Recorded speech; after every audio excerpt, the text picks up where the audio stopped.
and he commands that they open the gate. In the name of Joffrey, the one true king. That's not, you said Stannis wrong.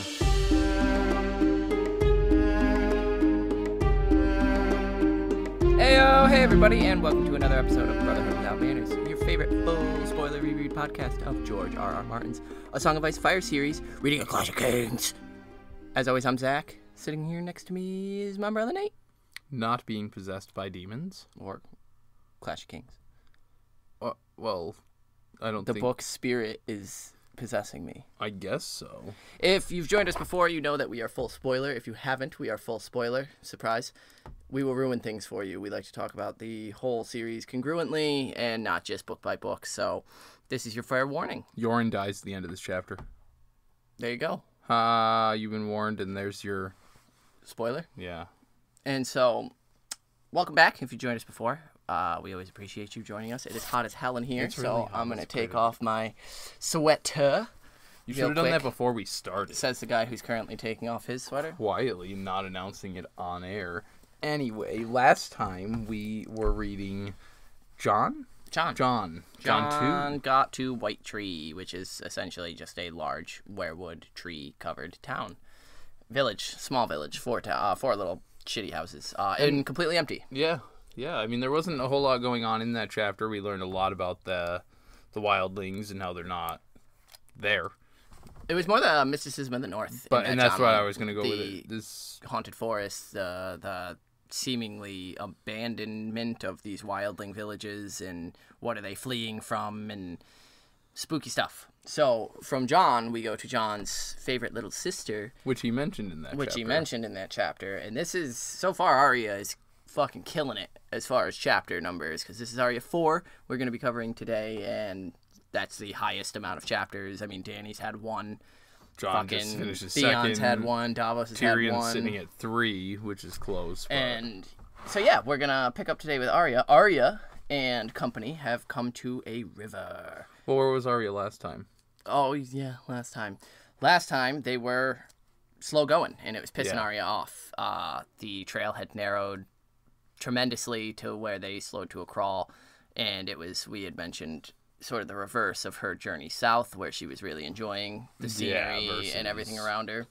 And they ended up coming across, getting yelled at by some field hands for taking some food, and we learned that kind of for the first time in its history, the Night's Watch is sort of not as welcomed as it once was, and Yoren was pretty pissed about that. They also decided to skirt around an injured band of men that they couldn't identify, which we identified as House Kerwin, I forget who we identified as. But a nobody house that they were absolutely right to skirt because they are of the Westerlands and most definitely are Lannister bannermen. And so they continued deciding to take the longer route. Yeah, around which would be safer. They camped and she encountered a wolf pack. Yes. And that was pretty cool. Ooh. They didn't attack her. No. But that was about it. And so this time we open up, and they're still traveling along the river, or coming up on the river, and I like that she almost gets this feeling of relaxing. Like, it's just this nice, calm, peaceful river, the water's flowing, until Koss points out that there's a body over there. There's a dead man in the reeds. They talk about this. Lami obviously says, "See, I told you that I could taste it in the water." Arya's affected, not at all. No. She don't give a fuck. No. She notices that it's bloated and gross looking, but... whatever. She is completely stoned her heart to this death. Yeah, she doesn't... And she's 8. She's 8 years old, seeing... I mean, I think at this point she's 10 or 12. 10 or 12, but... But Yoren has Dobber search the body, doesn't really find anything, and he takes the horse and tries to cross the river there, but the mud's way too soft, doesn't work. So he decides him and Koss are going to head upriver to look for a place to cross, and he sends Woth and Green to check downstream. Garen? Was it? Yeah, Garen. Did I write Green? I did. It's Garen. Garen. Yes. Yeah. Green. Yeah, they're going to head downstream to look for a ford as well. Everyone else is to hang out here and set up a camp and a guard and chill. Guard the wagons, yeah. And so a few of them go swimming, Lami and Tarber, and Lami starts popping out, chucking mud at Hotpie yelling the boys being obnoxious, boys, essentially, stuff. just, Dauber had found a small purse on the body and a little hunk of blonde hair tied up in a red ribbon. Do you think there's any significance to that? No. No? You think it's just his love, daughter, just, whatever, something? Yeah, just showing that's his...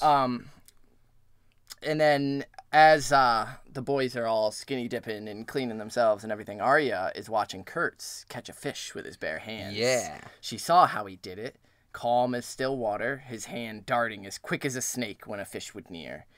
And it didn't look to her nearly as hard as catching cats, because fish don't have claws, which is the second animal we've now gotten, where rabbits were easier to catch than cats, and she actually did, and now she's doing the same thing, but she's actually watching Kurtz do it.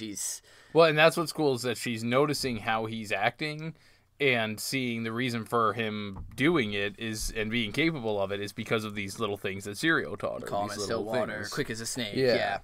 So it was midday by the time the others had returned, and Worth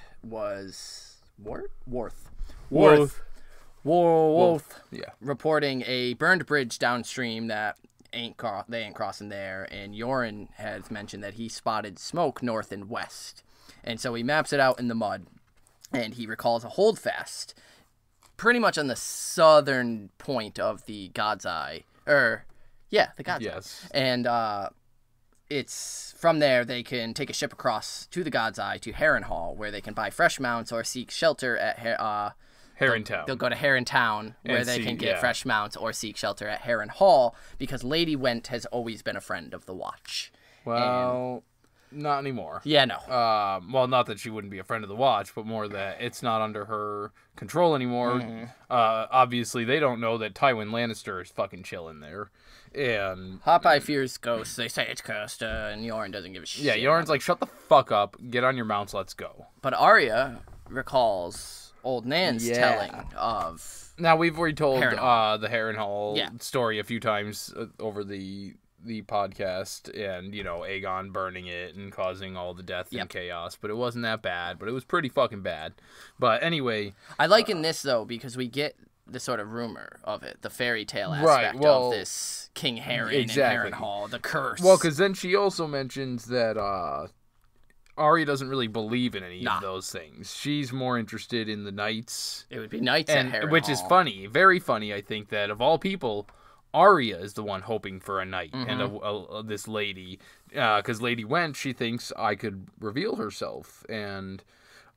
Lady Wen would use her knights to escort her home. That's what knights did. Now, I found it very strange that, in my opinion, Arya's acting very much like Sansa right here. That's what knights do. Super hopeful. You've seen knights. Like, you're about to see a knight tonight when Amory Lorch shows up. Yeah, knights are supposed to keep you safe, especially women, she thinks, which I think is interesting, that Arya is sort of taking this damsel in distress thought process, where she's not at all. We know that she's not at all this damsel in distress type. But they find an abandoned cottage. They end up taking some vegetables from the garden, continue on, passing more and more of these abandoned cottages, and eventually the abandoned town. Reaching an abandoned town. This immediately made me think back to Jon's.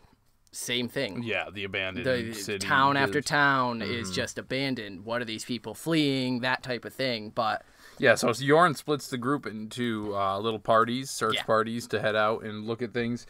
And he groups up Arya, Gendry, Hotpie, Lamy, and Woth to go look for a boat. Woth being the closest thing they've got to a sailor. And so they head down to the riverbank, the lake shore, to try and find a usable boat. And Arya flips her shit at how big this lake is. Yeah, it's the largest one she's ever seen, but she does notice immediately that all the boats are gone. The only one that is left, the bottom, is rotted out to all shit. She also notes at the bottom of the water. And at the bottom of the water. She also notes that the empty town frightens her. She doesn't like it's sort of, like if you're at the mall when it's all shut down, there's supposed to be people here. And she starts to wonder what could scare people so badly that they would leave everything behind, which is exactly the same thing that Jon was thinking in the last chapter, is what are these people doing fleeing?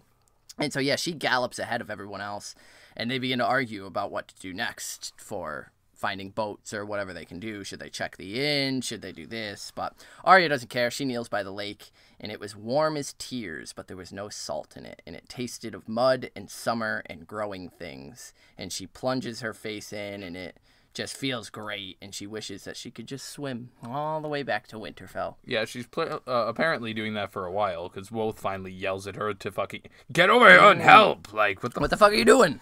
So they search. No boats. Nothing. Only finding a mother cat and a newborn litter, which I feel like nothing goes unmentioned for ambiguous reasons from Martin, and just Arya's sort of relationship with cats. Like, there was something that I was trying to pick into there, but I couldn't come up with anything. Yeah, I couldn't.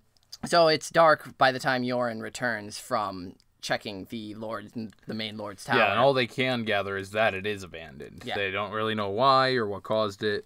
They kind of toss around some different options about building boats. Lamy gets called a moron for, suggesting that. Gendry presents the best option, which is that they can construct a raft. Anyone can construct a raft, and Yoren then says, well, it'd be hard to pole across, but if we stay close to the shore, that might work. But Yoren says that they'll sleep on it, they'll think on it, and tonight they'll sleep in the holdfast with the gates barred around them because he wants a wall around them tonight. And nobody else is using it, so why the fuck not? So... Arya blurts that they should not stay here, that the people who lived here didn't stay here, so why the fuck would we stay here? And Yoren says, smart boy.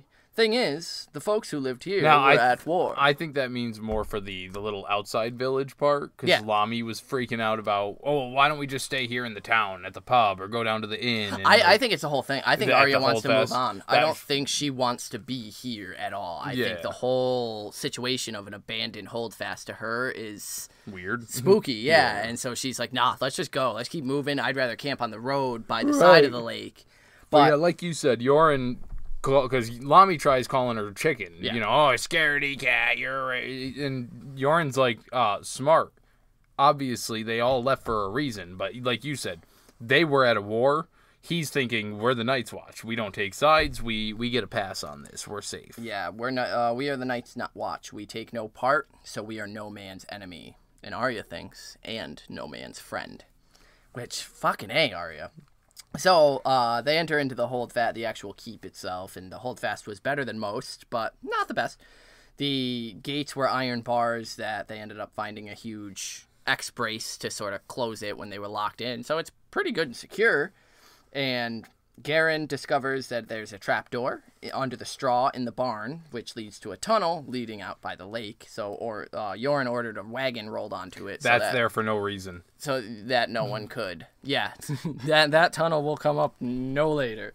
But yeah, he orders a wagon parked on top of it so no one can come in through that way. Yeah, so Yoren then decides to split them into 3 watches and sends Tarver, Kurz, and Cutjack out to the tower house to watch for danger from up high. Arya, along with Gendry and Dauber, were put on dinner duty. Yeah. Time to cook.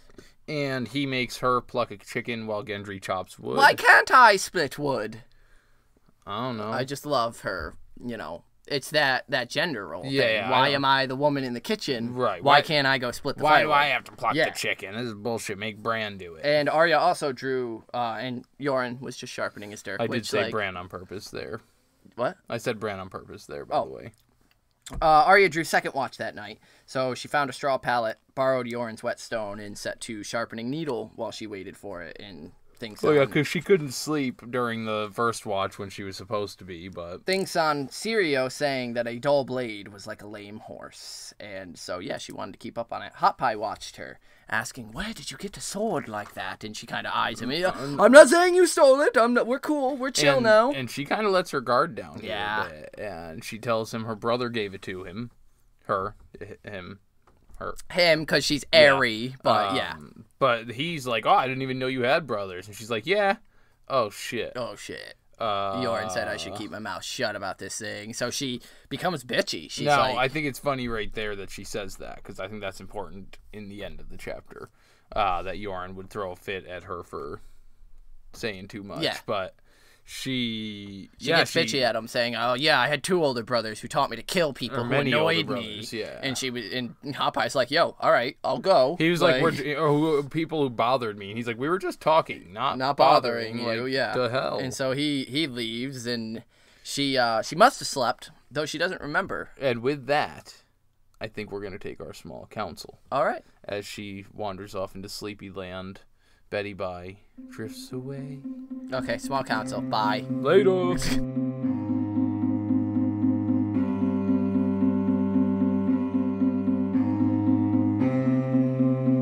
What up, guys? Welcome to Small Council. I just did Nate's silence fuck-up thing. Motherfucker. And he loves it. So we've got some housekeeping stuff we want to just get our socials, but we also, real quick, wanted to shout out. We got a review over on Podbean. And the name that's listed, I'm not sure how accurate it is, but it's a comment from Queen. Just says, "Love the podcast. Keep up the good work. Jorah sucks. It is known." It is known, Queen. So slay, Queen. Thank you for writing in. Thank you for your review. We appreciate. We heart you. And then, did we also have another inductee to read? I don't believe so. We did it on John's last one? We did it on Perfect. Johnny's, so I guess we don't have anything to do there. No, so just our socials. So if you want to write into us, leave us a review, a rate, or send us in an inductee, your thoughts, a question for us, whatever. You can reach us on any, and I mean any, social media platform. I am on Twitter at Carstark92. That's a bold claim, but I'm on Twitter at Manners Without. We are also on Instagram at the same handle, at Manners Without. We have our Facebook group, facebook.com/Brotherhood Podcast. We also have our sweet little Patreon group, patreon.com/Without Manners, where you can get all sorts of sweet bonus content just for throwing us a few extra dollars. Yeah.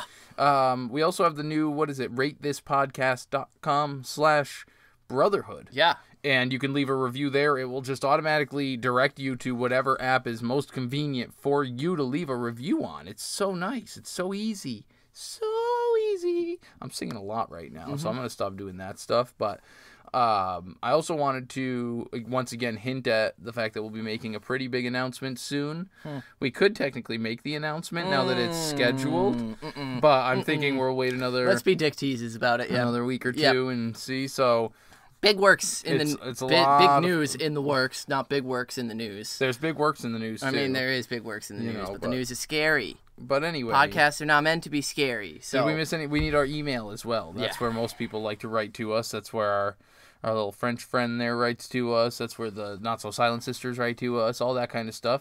And that is withoutmannersbrotherhood@gmail.com. Sweet. We like to flip-flop the words there a little bit. Yeah. So write us in. Email us. Shoot us a Facebook poke. Rate and review us. Do they still have poke on Facebook? I don't know. I don't use Facebook really other than for this podcast. So true.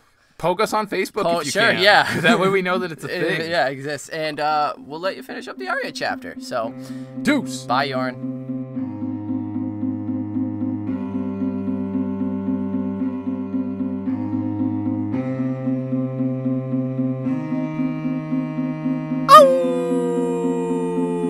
That's what Arya wakes up to, is a wolf howling. So she doesn't remember falling asleep, but she must have, because she dreamed of a wolf howling, and the sound was so terrible that it woke her at once. Cool. Was she was, you were going to ask this, I'm guessing. She was warging.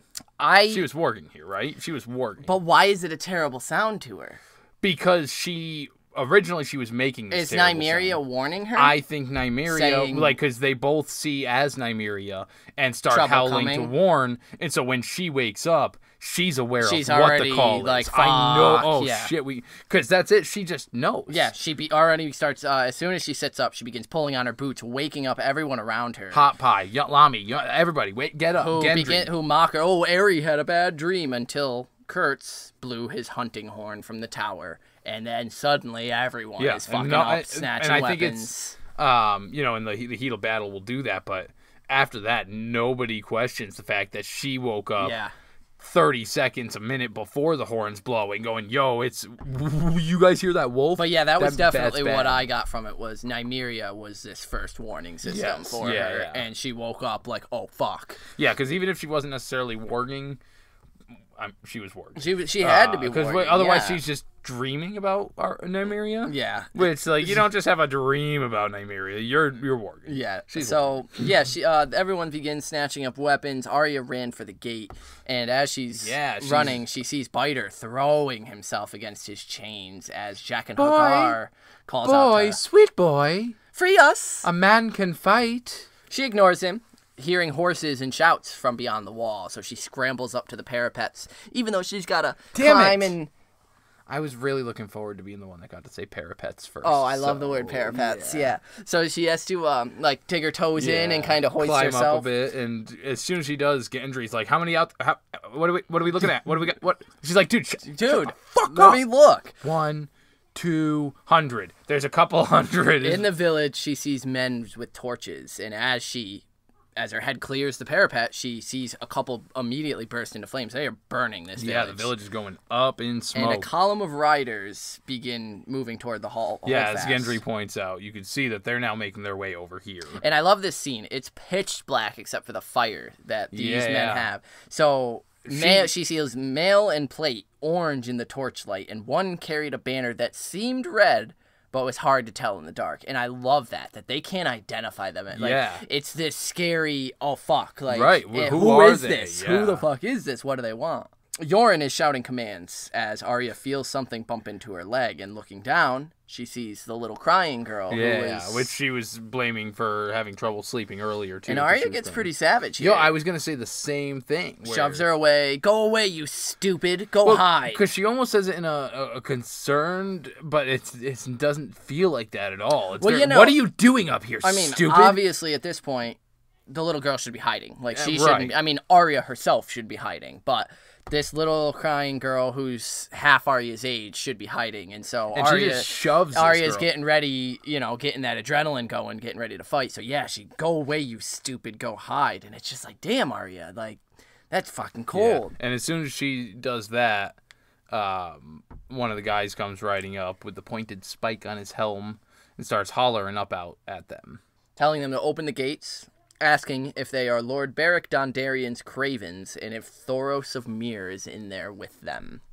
And Yoren says that they are of the Night's Watch, and holds up his cloak on a thing, showing them, we've got the fucking black. And they're like, yeah, well, It could be the black of Dondarrion. And Arya, even I don't think it's loud, I think she says it quietly, Dondarrion has a purple lightning on the black on a field. Black, yeah. So and that's when Yoren voices it out. Do you see a purple lightning bolt, you dullard? And it's at this moment as well that Arya spots the golden lion on the red banner. Yeah. And she suddenly remembers the morning that she threw the blood orange at Sansa, that there had been a young lightning lord, that her sister Sansa and Jane Poole had absolutely been in love with. Father had sent him out to behead the Hound's brother.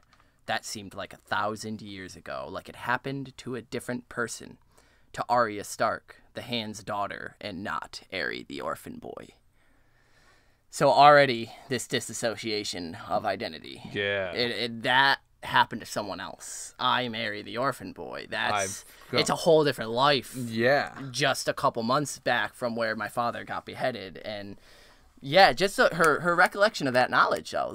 She's the only person here who's been like, Beric Dondarrion was sent out by my father to kill the Hound, or the Hound's brother. So, so far, she's kind of got the best handle on what Dondarrion is doing. I think it's funny that, once again, because we've heard the Brotherhood Without Banners being dropped all over, all through Game of Thrones, even in Clash of Kings already, with all this myths. Oh, well, this guy died over here, and you don't realize that, this guy is asking about this dude that supposedly has died 4 different times already. He has died 4 different times already.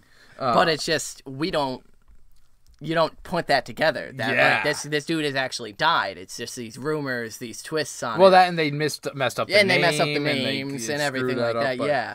And so Yoren asks who has command, and Sir Amory Lorch rides forward and introduces himself, and he's a cunt, like you would expect a man named Amory Lorch to be. Is it Armory or Amory? Because I keep forgetting. I don't know. I wrote Amory. Amory, probably. Amory. It just looks like Armory. It looks whatever. So Amory Lorch. However you want to say it. And he commands that they open the gate. In the name of Joffrey, the one true king. That's not, you said Stannis wrong. So Yoren refuses, saying, "Do what you will with the village, but leave us out of it." Yeah, I could give a fuck less what you do with burning down the village, but we're not coming out. And then they kind of just go back and forth for, like, ever.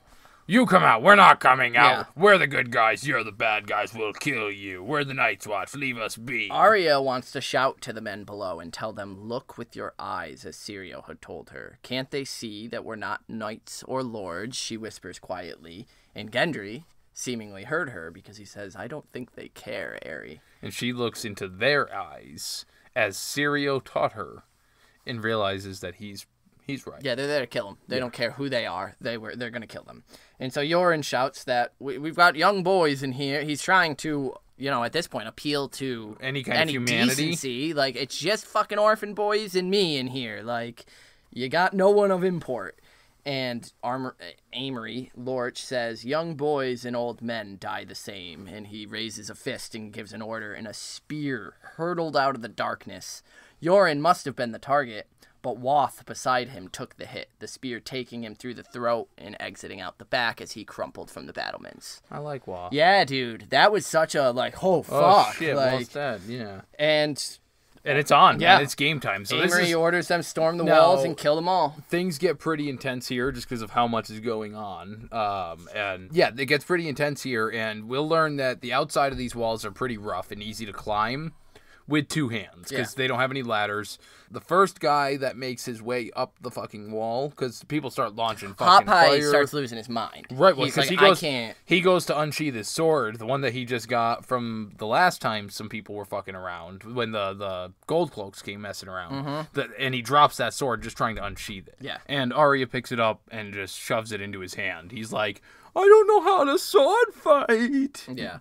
It's when she's comforting him here that she sees a hand coming up over the wall, and she slashes hard with needles, shouting out, "Winterfell!"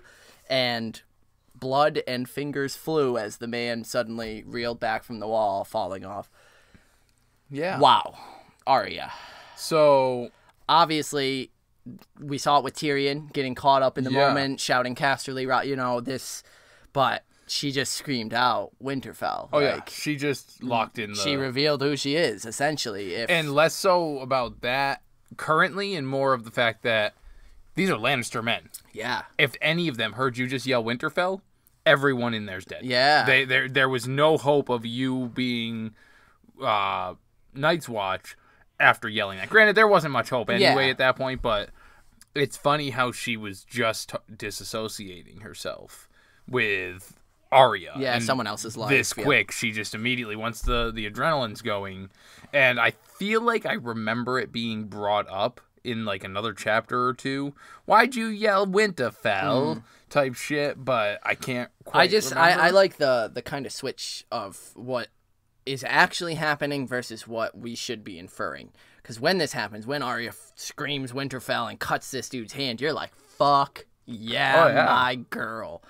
But like, it's bad. Like, that's bad that she just yelled Winterfell. Like, anybody, even the men in the walls with her, like, if somebody heard, if the wrong person heard it, she could be severely fucked. So Hotpie, actually, as she cuts this guy, shouts, "Behind!"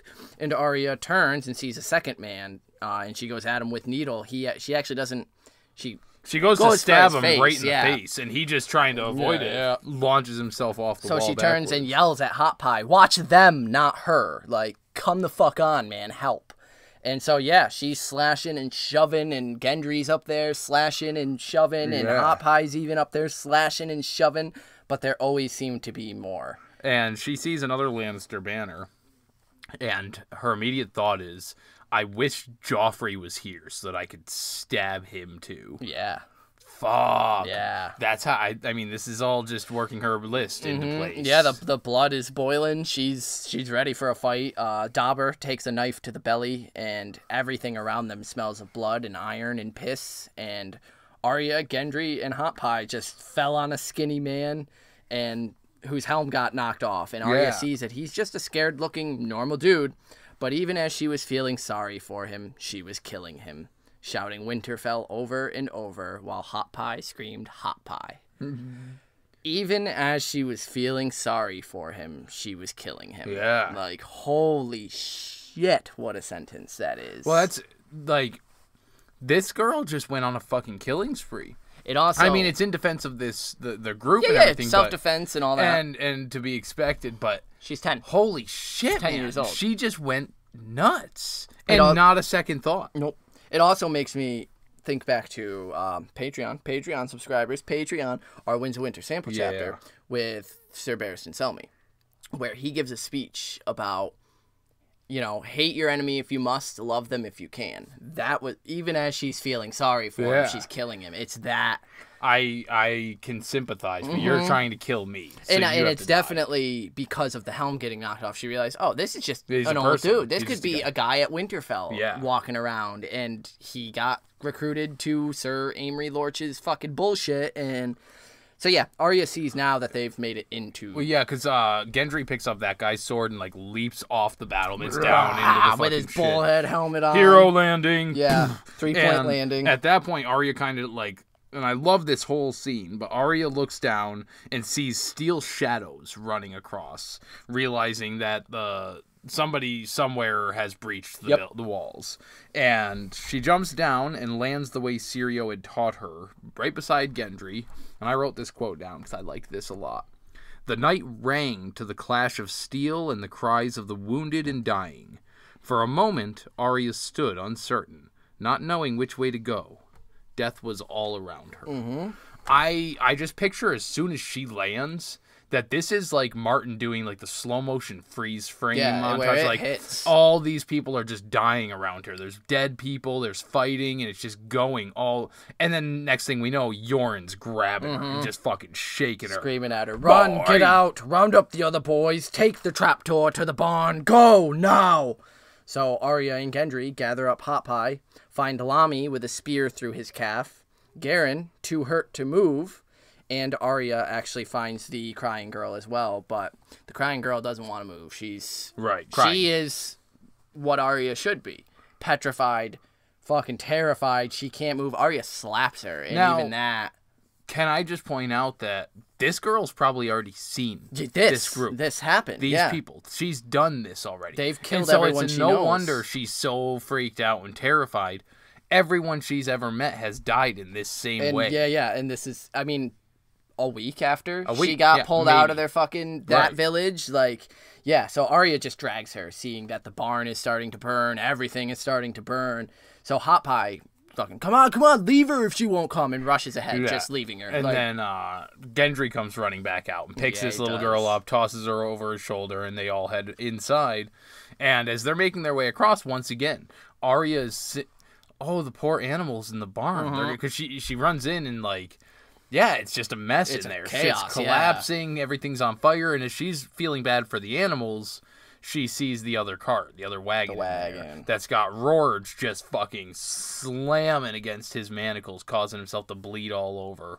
Rorge is just freaking out, and Jaquen H'Ghar's in there. Boy, please, boy, don't let me burn. So Arya asks Gendry where he left the axe when he was splitting wood, and tells him, you take the little girl and go, and I'm going to go get the axe. So... she does, and outside is chaos. Yeah. She sees Koss attempt to yield and die for it. Yeah, they don't even give him that fucking option. And she scrambles over, finds the axe right where Gendry said it, and as she grabs the axe, a hand grabs her. And she just turns and without golf thought. Swing, cricket, whatever way you want to think, this axe right up into this dude's dick. Fuck yeah. Just fucking dick shot. Get him, Arya. She books it back to the barn, and running back into the barn itself was the hardest thing she had ever had to do. She could barely scream. It's a fucking inferno. Yeah, it's just billowing flames out. And, like, the heat, the smoke, everything. She's crawling on the ground as she enters. She's following Biter's screams and fucking wrenching of the chin. Like, that's all she has to guide her. She can't see. She's just on the ground. Finally, she comes up upon a big wheel. Yep. That's all she can see when she's right next to it. And as she stands up, she realizes she can't even fucking speak. If she opens her mouth, if she does anything, she's fucked. So she just chucks the axe, yeah. into the thing, turns, and fucking dive rolls into the tunnel. Head first into the tunnel, and she crawled under the earth. And yeah, well, she slams down in, rolls in, and gets a mouthful of it, and she thinks it's the sweetest taste she's ever. The air is cool, because it's dark. It's nice and chilly, that you could taste the mud and the worms and the living stuff. And above, there was nothing but blood and roaring red and choking smoke. And almost to put a fucking period, an exclamation point at the end of that, there is what goes, it sounds like a bomb, just boom, and everything comes fucking slamming in from behind her. It's the barn collapsing, yeah? Exactly. Okay. Yeah, and so basically it's, I think, Martin's way of showing there's no way in fuck that Biter, Rorge, and Jaquen H'Ghar got out of there. It blew up. So when they do pop up again, we're like, oh, shit. But yeah, it's the barn collapsing. As she's climbing, she begins to hear the roar of some monstrous beast as a cloud of hot smoke and black dust billowed up behind her, smelling of hell. Yeah, basically because it's slamming down on the trap door and forcing it. As much as the solid stuff that did, the rest is just ash and smoke just shooting down past her. Yeah, trying to find an outlet. She realizes now, because then it says that, it's blocked off. They can't get to her from here. And so she just starts crying. Yeah, she held her breath, kissed the mud floor, and cried. For whom? She could not say. And fuck that. The for whom she could not say, I think, is the point of this chapter. Yeah. Is the senseless loss of life. All these people that she has been traveling with, like, again, even though there was the point where she had said, these will never be my brothers, we had mentioned that she had her Jon moment with Hotpie and, like, becoming friends with them. And so even fucking annoying Lamy, like, seeing him die, and all Kurz and fucking Kyle and, like, all those guys, fucking Woth and Yoren running off. She doesn't know where Yoren is. Like, everybody gone. The only ones left being Gendry, Hotpie, and the little crying girl. Yeah, and I mean, and they fought together. Arya, Gendry, and Hotpie were fucking and then not to mention shit. Her own, like, fears and losses. I mean, well, that and I also thought of the little girl, like, who had to deal with, who went through this twice now and survived it. Like, that girl is broken as a human being. Yeah. Like, there's no way. So, like, that crying for that loss of innocence, crying for Arya's own that's what loss I was going to say, her loss of innocence, and even crying for, like,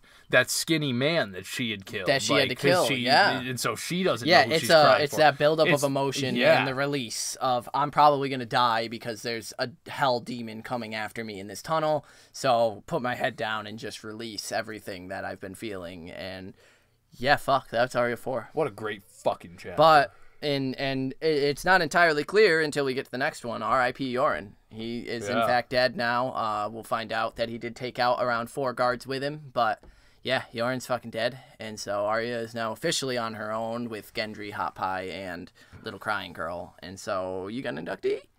Oh, shit. All right, I'll do mine. Mine's Gendry. For one, jumping down. I love that scene, the image. Landing. And then same thing with Arya next to him. Yeah. Like, I just love that little dynamic duo.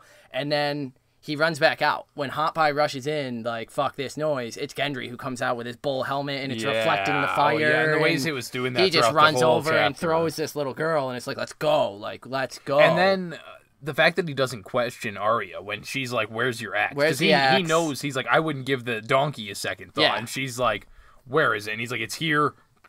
Go. Like, no questioning. He lets her do he doesn't, no, come with me. Yeah. And so, yeah, Gendry, for handling his shit, for donning the bull's head helmet, finally, and for getting... Which he did put it on that last time. Yeah, he put it on this is the first time it's really served his combat, purpose. Yeah. Yeah, so I think then that I'll have to give mine to Hotpie.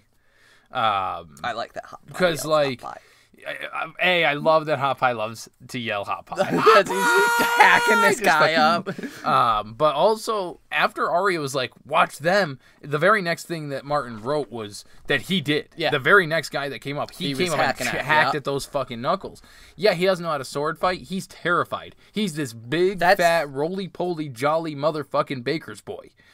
And he stepped up, man. Yeah, and he defended his friends. Yeah. He fought with them. He's a little bit of a coward, but like. But it's a the only time we can be brave is when we're afraid. Right. Like that's a heroic moment for Hotpie right there. Is actually swallowing the fear and fighting in defense of with his friends. Yeah. He got a little cowardly toward the end, end but that was when they were all fleeing and trying to escape. That was when they were fleeing, so it was obvious. I don't fault him for that. No, I don't detest him for that, and I don't even think Arya does. Arya was just kind of like, oh, he left us, like fuck. Yeah. But yeah, those are our thoughts on Arya 4. We did get a write-in from our favorite French Farai, Julian, over in France.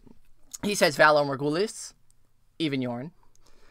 Amen. And he says, Arya 4 is a way cool chapter. I did not expect that at all. Siege battle looks and sounds impressive through George R.R. Martin's words. I enjoyed very much the various displays of courage from all of our beloved characters, Yoren, Gendry, and of course Arya. Assuming Yoren is now dead, I am thanking him for these 4 awesome Arya chapters, as he usually was part of the highlights. Yet my inductee is going to be Gendry again. I am sorry, I did not have a thing for this character throughout the show, but I'm really into him throughout the reading. Just to be fair... To be fair, he was on a boat for like 3 seasons. Yeah, that's true, yeah. He wasn't even around to get connected to. And in the books, that's Edric Storm. That's not Gendry. Yeah. So that's okay. It's a completely different thing. Imagining him battle with his mighty helm, orange reflections of the flames dancing on the metal. So badass. Really was enjoyable. By the way, let me see here. Oh, you look forward to hearing this because you were listening or read the chapter on a plane. Where were you going? Ooh, yeah. And didn't have access to an English dictionary. Therefore, I ain't sure. I didn't quite understand the scenery at the end. It's honestly, Julian, it's chaotic as fuck. It's meant to dude. Be confusing. Yeah, and definitely. So it's basically what it sounded like. There was a cart over there. She dives in, and then the barn collapses on the tunnel behind her, sealing off that entrance behind her, but also being scary as fuck. Yeah. The barn and the tunnel thing is a bit confusing to me. Thanks in advance for helping. Valor Doharis. And thank you, Julian, for the inductee of Gendry, similar to mine. And yeah, just a lot of good imagery. Hopefully we helped explain that ending there, because it is just meant to be pure chaos and nonsense, and it's also, we're looking at it through the point of view of this 10-year-old girl, so it's not going to be crystal clear as it would, if it was Tyrion. Right, it might be less monster, this giant demon monster from hell is coming after me, and more of a shit. The barn's collapsing, I need to move. Yeah. But I mean, if it was Tyrion, he would just be running through that tunnel. That was Arya 3. Next 4. Oh, yeah, I'm over here. Arya 4. Our next chapter will be Tyrion 3. Tyrion 3, that's and, the Small Council is going to be getting some word of Stannis' letters that have gone out. And Tyrion is going to meet an interesting character whose name I am really excited to try to hear us pronounce. Chataya? Who will be doing some secret passage nonsense. Yes, so it's going to be a great chapter. Let us know your inductees for it. And after that is going to be Bran's next chapter. Yeah. So we're going from Tyrion. Bran 2. Bran 2. And for those who didn't listen and skipped over our small council, who does that? Who does that these days? Look forward to some big news announcements here in the next few episodes. We'll be making the announcement, and then that's coming soon. So write us in. Let us know your thoughts on either this Arya chapter, the next Tyrion chapter, or any chapter you feel, because we're going to be reading them all. Crazy. Valor Doharis! Peace.